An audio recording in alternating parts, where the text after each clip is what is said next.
He took my wife, she took my dignity. I took their breath away, with one whispered word: retribution. What if the home you built with love became a battlefield where your wife and her lover dared to claim victory? Imagine James Carter, a real, estate titan, stepping into his pristine kitchen, only to find his wife, Lauren, and her smug paramour, Ryan Mitchell, lounging as if they owned his empire. Their taunts, her claim that a real man would never lose her, his threat to strip. James bare, ignite a fury that could end in blood. But is James the broken man they expect? Or does he hold a secret weapon sharper than any fist? As Lauren's betrayal cuts deep and Ryan's arrogance fills the air, a hidden camera blinks silently, capturing their downfall. What lies in the manila folder James clutches upstairs? Could it unravel their scheme and turn their audacity into ashes? The kitchen clock ticks, each second a pulse of impending chaos. This isn't just a confrontation, it's the spark of a meticulously planned revenge where one whispered word could steal their breath and rewrite their fate. Buckle up, because James Carter is about to show them that empires don't fall. They strike back. I walked into my home and found two strangers sitting in my kitchen. One of them was the man my wife had cheated on me with. He looked me straight in the eyes and said, "She's mine now. Behave yourself and maybe you'll be left with a piece of your empire when we're done." Then she added, "A real man would never let me slip away. That's why I went to someone who knows my worth." That was the last thing they said before my fist shattered his silence and his jaw. The sound his face made against my knuckles didn't satisfy me, not even close. I wasn't thinking clearly. You don't. When your heart caves in from the weight of betrayal and the woman you've loved for 8 years spits on everything you built together. Her name's Lauren. Mine's James Carter. And that man she brought into my kitchen like a trophy, Ryan Mitchell. Slick hair, smug mouth, designer jacket. The kind of guy who thinks real life is a movie and every married woman is just waiting to be stolen. He hit the floor hard. Blood poured from his mouth onto my white tile. Lauren didn't even flinch. No scream, no shame. She just tilted her head, arms crossed like she was watching a scene she'd already seen in her mind 100 times. "Wow," she smirked. "You really are pathetic." My fists clenched again, but I held back. Not for him, for myself. Because I still didn't know what the hell was going on. My hands were shaking. My voice cracked when I asked, "Who the hell is this?" Ryan wiped his jaw and stood like he owned the place. "You built an empire, James. Real estate, rentals, 6 figures a month, right? And all this time, your wife's been starving for something you don't even know how to give." Lauren walked past me, no eye contact, no apology, grabbed a glass of wine from the counter and sat beside him like they were hosting me in my own damn home. "He gave me attention," she said, like it was some magical currency. I denied her. "He listens. He doesn't come home late smelling like contracts and meetings. He knows how to make me feel like a woman." It hit me then, not just what had happened, but how long it had been happening.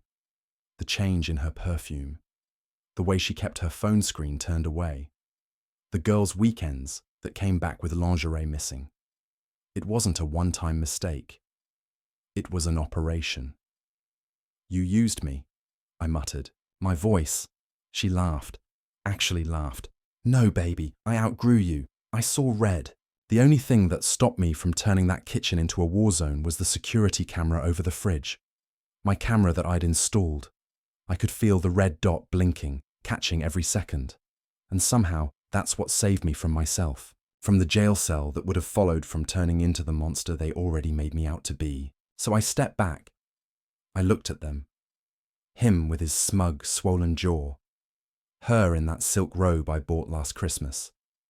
I walked upstairs, not because I was scared, but because I needed one more thing.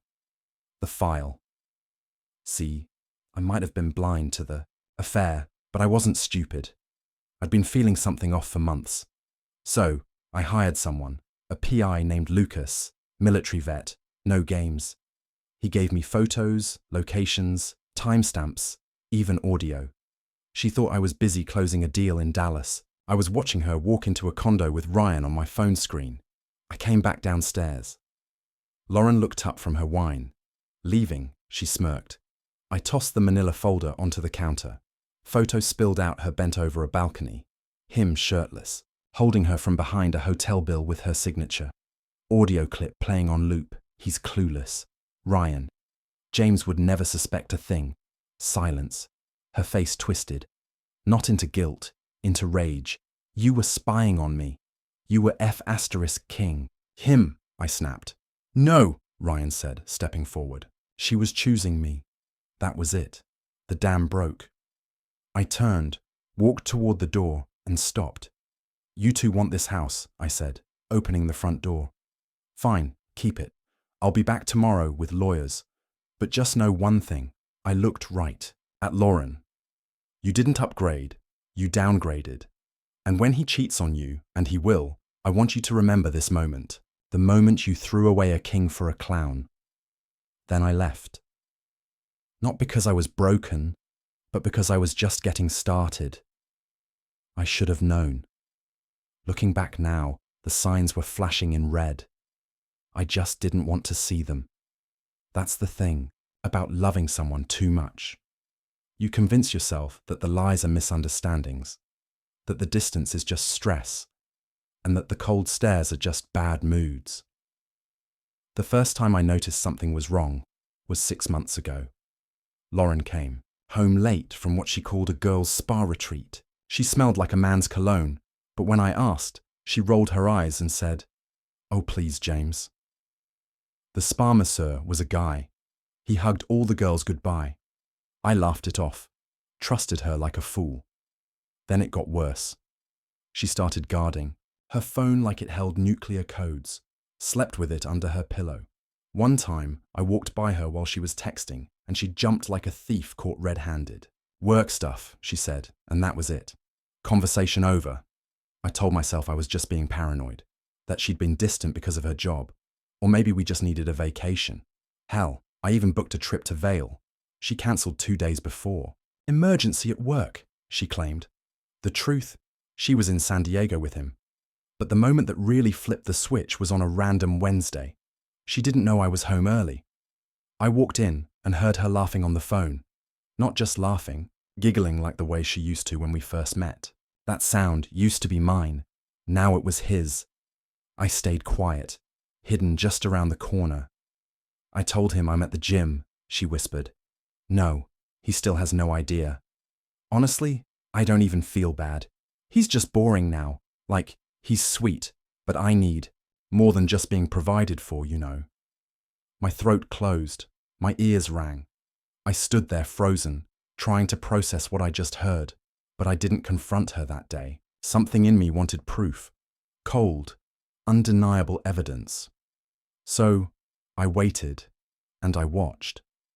I started noticing how often she picked fights with me over nothing. She'd say I didn't look at her the way I used to, that I was emotionally unavailable. It was textbook deflection. She was already gone, just looking for a reason to blame me when she walked out. That's when I hired Lucas, the PI. Quiet guy, ex-military, didn't ask many questions. 2 days later, he texted me. "You're going to want to see this in person." He showed me pictures that made my stomach turn. Lauren in lingerie, standing on a hotel balcony in downtown Seattle with Ryan's arms around her waist. Another one of them having dinner, her hand on his leg under the table. I asked Lucas how long this had been going on. He said his best guess, 3 months minimum, probably more. The worst part, I recognized the restaurant. It was the same one I proposed to her in. They were mocking my memories. I didn't sleep that night. I just sat in the living room staring at those photos. I thought about the life we built, the apartment I remodeled with my own hands, the late nights I worked so she could have her dream job. I remembered holding her when her father died, how she sobbed into my chest and said, "You're all I have left." And now she was giving herself to another man like none of it meant a thing. I couldn't cry. I was too angry to cry. Instead, I planned. The next morning, I left a note on the kitchen table. Meeting at 3:00 p.m. Big investment opportunity. Don't be late. It was bait. I made sure I'd be the one who walked through that front door at 2:45. And sure enough, there they were already inside sipping wine like they owned the place. That wasn't just betrayal. It was war. I didn't sleep the night before. I couldn't. Every time I closed my eyes, I saw Lauren's face. Not the one I married, but the one I saw in those photos. Cold, calculating, gone. So, when I walked into my own house and saw her sitting at the kitchen island with Ryan, acting like they'd already moved in, something inside me broke loose. The man had his feet up on my counter, sipping wine from my glass. Lauren. She was wearing the silk robe I gave her on our 5th anniversary, like some twisted trophy. "You're early," she said, not even looking up. "Was hoping to finish this bottle before the fireworks?" Ryan chuckled beside her. That's when the tension snapped, and I shattered his jaw with one clean punch. The bottle, of wine tipped, red, staining the marble like fresh blood. Lauren didn't scream. She didn't even flinch. She just stared at me with this disgusted look, like I was the one who broke our vows. "Real classy, James," she said. "That temper of yours, that's why I left you." "I'm still your husband," I growled. "Not anymore," she said, crossing her legs. "You stopped being my husband the day you turned into a walking calendar. Meetings, calls, deadlines. You were married to your company, not me." I stood there breathing hard, my fist still trembling. "So, you went behind my back, slept with him in our bed." Her eyes lit up, not with shame, but with something darker. Pride. "Ryan makes me feel things you haven't in years. He touches me like I matter. You touch me like a chore." I nearly lost it again, but I forced myself to stay standing.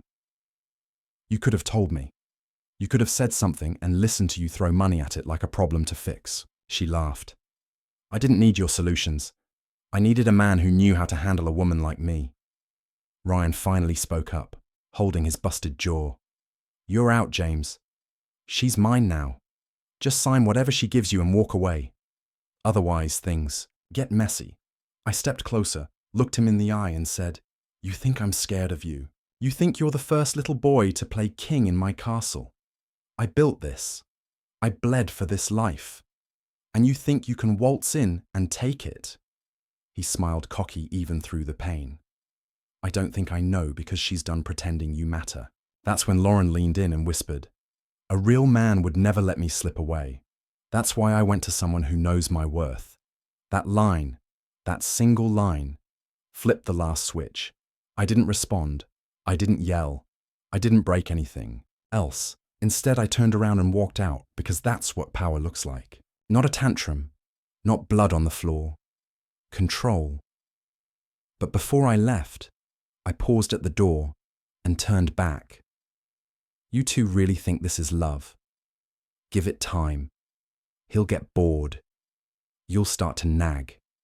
And when that happens, you'll remember this moment, the moment you burned everything down for a thrill."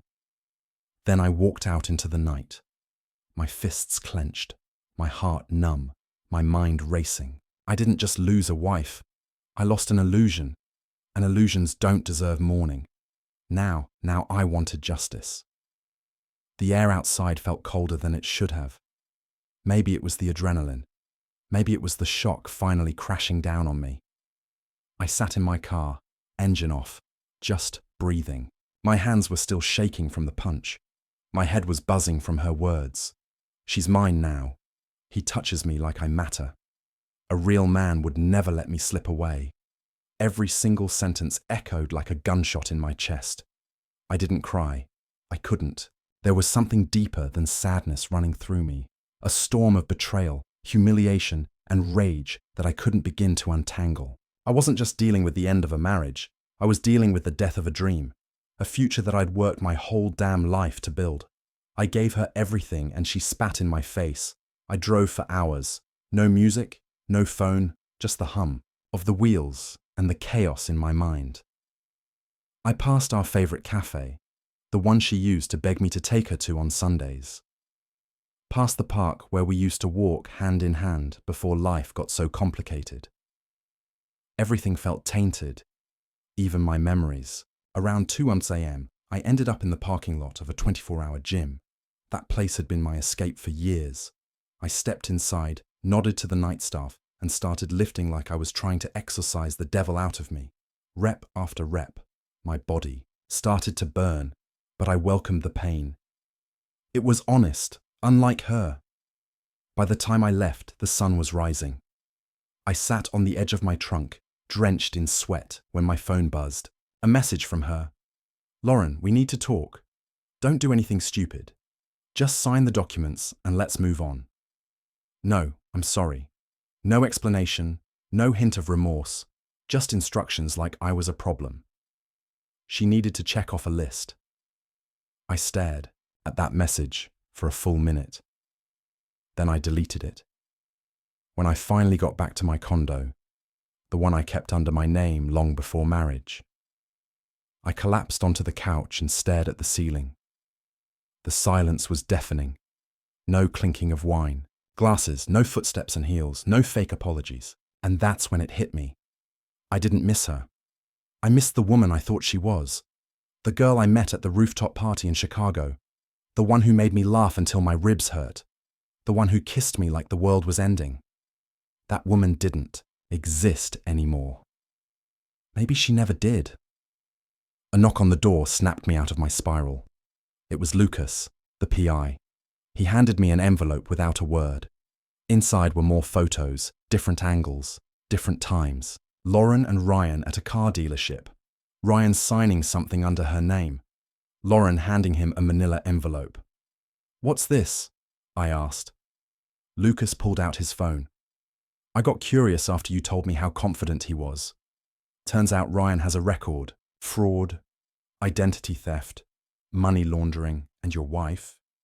She's transferring property under joint ownership to an LLC registered under his name." My blood ran cold. They weren't just having an affair. They were robbing me blind. I felt something inside me shift, some dark, sharp part of me that had been dormant for years. I looked up at Lucas. "Can you prove all of this?" He nodded once. "Good," I said, standing tall, because now it wasn't about heartbreak. It was about revenge. Revenge is a dish best served cold, and mine was going to be ice cold, calculated and humiliating. Lauren and Ryan thought they were smarter than me, that I'd just roll over, sign the divorce papers, and hand over half of everything I built.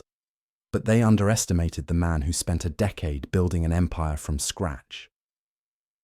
The first thing I did was call my lawyer, Sarah Thompson, a shark in heels. I didn't give her the full story, just told her I had a possible case of fraud and needed airtight protection on all assets. Within 2 hours, she had temporary holds placed on all shared accounts and assets pending a full investigation. "Don't worry," she said, "they won't know until it's too late." That's exactly what I wanted. While Sarah did her thing in court, I planned something else, something personal. Lauren had always been obsessed with her birthday. She loved the attention, the parties, the photo shoots, the social media validation. This year, she had a big one planned, a rooftop event with all our mutual friends, family, and business associates. She didn't know I'd been quietly invited. After all, half the people still didn't know what she'd done, and I wanted them to find out in the most unforgettable way possible. Lucas had already gathered everything I needed: photos, videos, financial transfers, even audio from a hidden mic he'd placed in Ryan's car. Turns out Ryan wasn't just cocky, he was careless. He talked about their plans out loud, laughed about how easy I was to fool, and even mentioned forging Lauren's signature on real estate docs. So, I had an idea, a wicked one. I booked a private videographer under the guise of doing a surprise birthday tribute for Lauren from the husband who still cares. I told him I'd send all the files to edit into a short video. What he didn't know was that it wasn't going to be a tribute, it was going to be a reveal. The day of the party came and I stayed low. Lauren texted me once, probably out of politeness or habit. "You're not coming, right? Let's not make it awkward." I didn't respond. She thought I was sulking, hiding. She had no clue. I was already 5 steps ahead. When the sun set, the rooftops sparkled with lights. Champagne glasses clinked. Music played. Everyone was dressed to kill. Lauren wore a sapphire dress that hugged her body like it was painted on. Ryan, standing next to her, wore a smug grin like a man who thought he'd won. The videographer set up the projector just after the cake. Lauren clapped her hands, grinning. "A surprise," she giggled. "James must have sent me something cheesy." Maybe. He's finally growing up. The video started with old photos of us.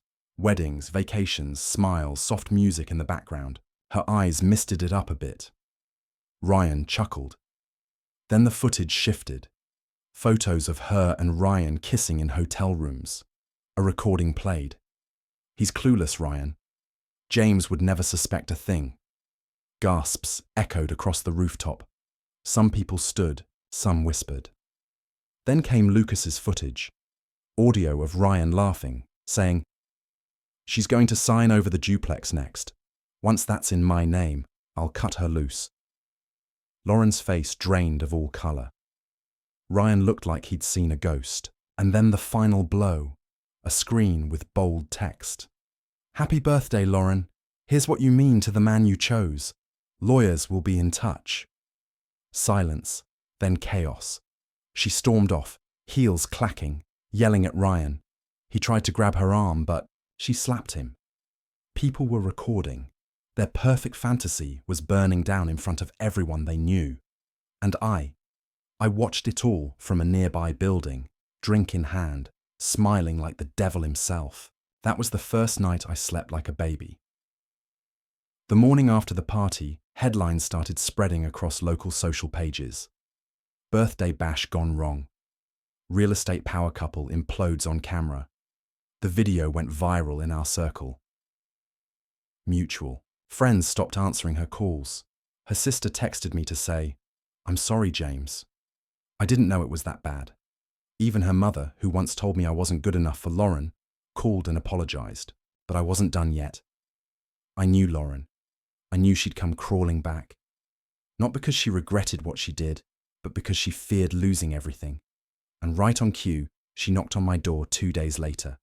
No makeup, sweats, hair pulled back, in a messy bun, trying to look innocent like the woman I married. "Can we talk?" she asked, clutching her purse like it held her last ounce of dignity. I opened the door wide and stepped aside. "You've got 5 minutes." She walked in like it still belonged to her, eyes darting across the room like she was remembering the life she destroyed. She sat on the couch and folded her hands on her lap, rehearsed. "James, I messed up. I didn't speak. I got caught up in something stupid. Ryan, he manipulated me.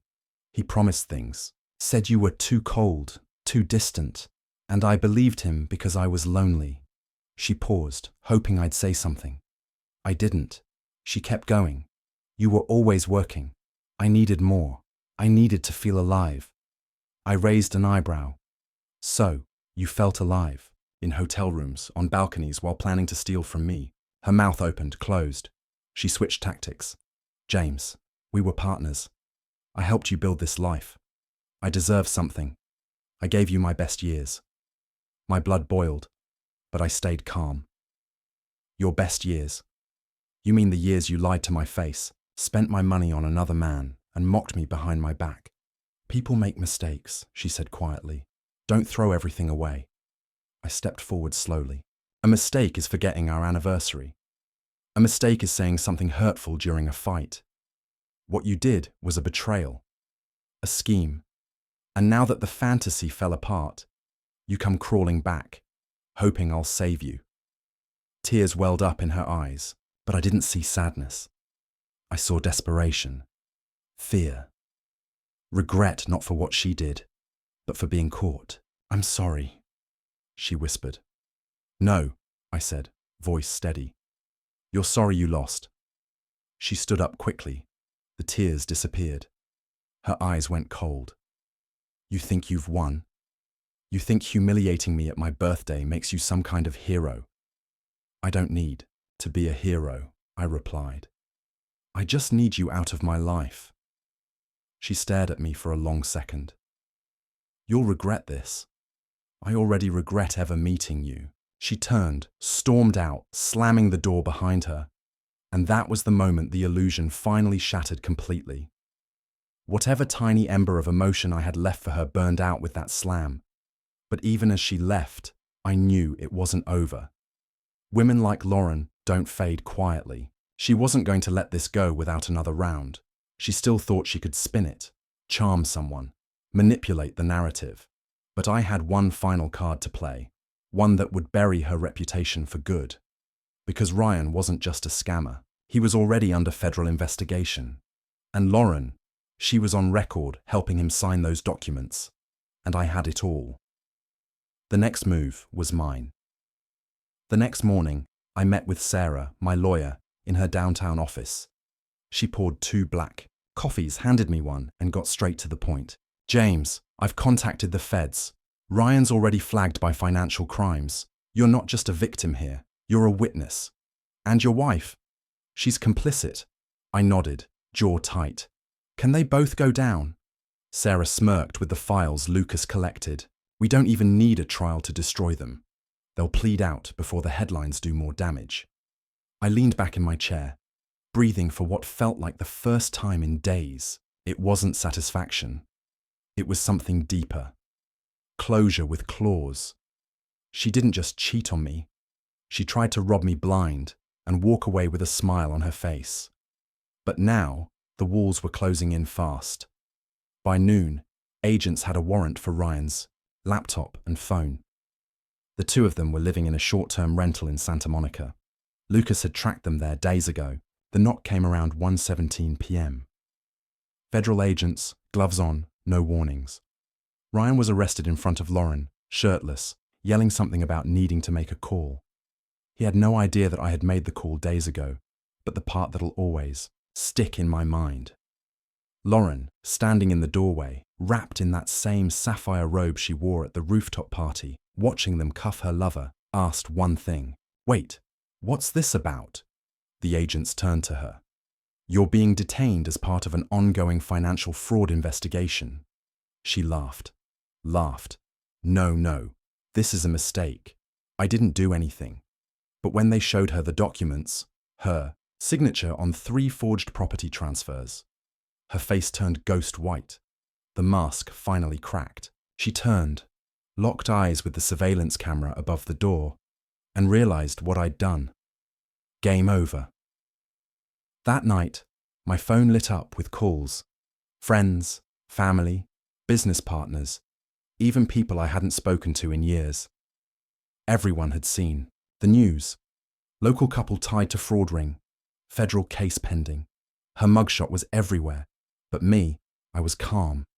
I sat on my balcony, whiskey in hand, city lights glowing below, and watched the empire she tried to steal burn from the inside. 2 days later, I got a letter from her. Handwritten like that somehow made it more personal.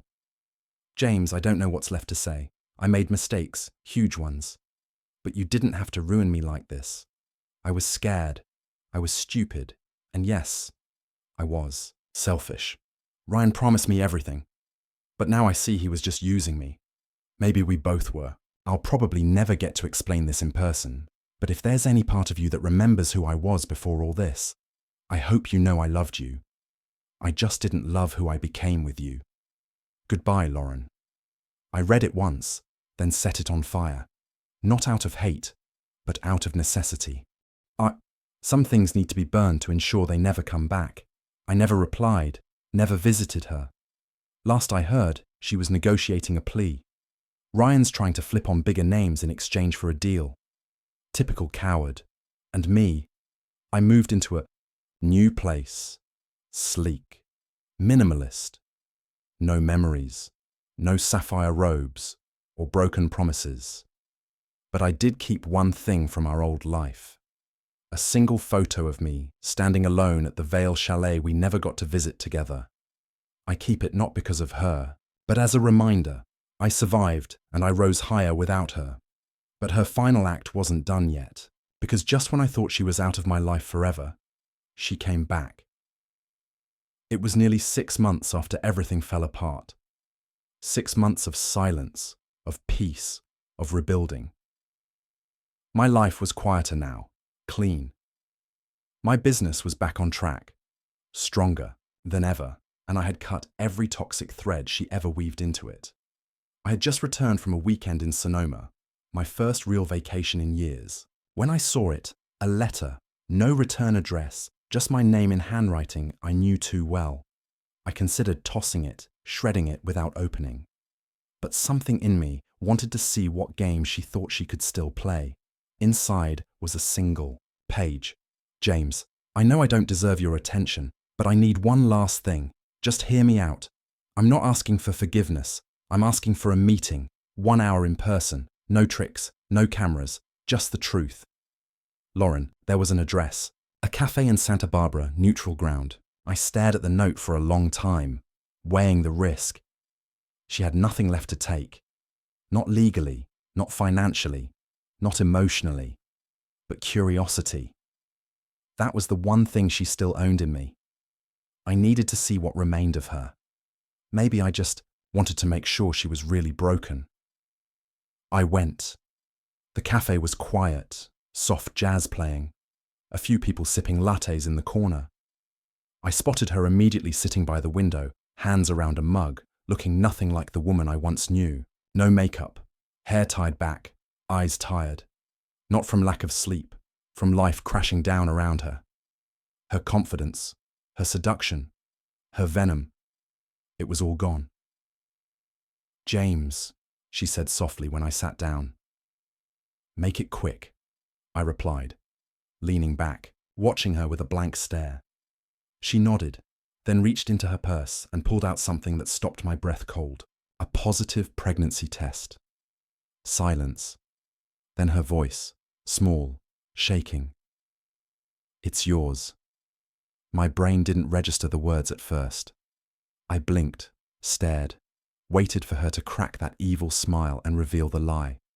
But her eyes, they weren't manipulating. They were afraid. I found out after everything happened, she said. I was going to disappear, start over, do something with my life. And then this happened. I don't want money. I don't even want forgiveness. I just thought you deserved to know. I sat there frozen. Every instinct in me screamed, don't trust her. This was Lauren, the woman who lied, cheated, betrayed, and schemed her way through my life. But this wasn't part of the script. How do I even know it's mine? I asked coldly. Her lips trembled. We weren't intimate after you found out about Ryan. You remember that? It had to have been from before, just before it all exploded. You expect me to believe you now? No, she whispered. I don't expect anything. I just couldn't live with not telling you. I exhaled slowly, trying to feel something. Anything. Anger, joy, fear. But all I felt was a numb confusion, a weight in my chest that I didn't know what to do with. What do you want from me? I asked. She shook her head. Nothing. I'll raise it alone if I have to. I know I don't deserve to ask for your help. I stood. You're right. You don't. I dropped a card on the table. My lawyer's number. Tell her everything. She'll get a test ordered. If it's mine, I'll do what's right. Not for you, but for the child. But understand this, Lauren. I leaned in closer. You don't get a second act in my story. You're a chapter that ended with fire. Then I walked out, and for the first time since this nightmare began, I wasn't looking back. Not at her, not at the past. Betrayal doesn't just break trust. It shatters the lens through which you view your own worth, forcing you to rebuild from the fragments. James Carter's harrowing clash with Lauren and Ryan in their once-shared kitchen unveils a truth as brutal as it is empowering. Those who claim your heart can wield it as a weapon, leaving scars deeper than any fist could. His calculated vengeance, exposing their fraud and dismantling their illusions, reveals that true strength lies not in rage, but in reclaiming control with icy precision. The profound lesson etched in James's saga is that love, when divorced from integrity, becomes a trap. Never let it blind you to your value. His advice to those stung by deceit is clear. Heed the quiet warnings, guarded phones, sudden distance, for they are the prelude to ruin. Choose partners who honor your empire, not those who plunder it for thrills. Lauren's downfall, orchestrated through James's masterful reveal, proves betrayers often craft their own cages, but the real triumph is internal, emerging not as a victim, but as a sovereign of your own narrative. Time doesn't heal. It offers a canvas to paint resilience over pain. For anyone facing their own kitchen showdown, know this: you are not defined by their treachery. Rise, wield your truth like a blade, and forge a future where loyalty is your foundation, and no one dares steal your breath again.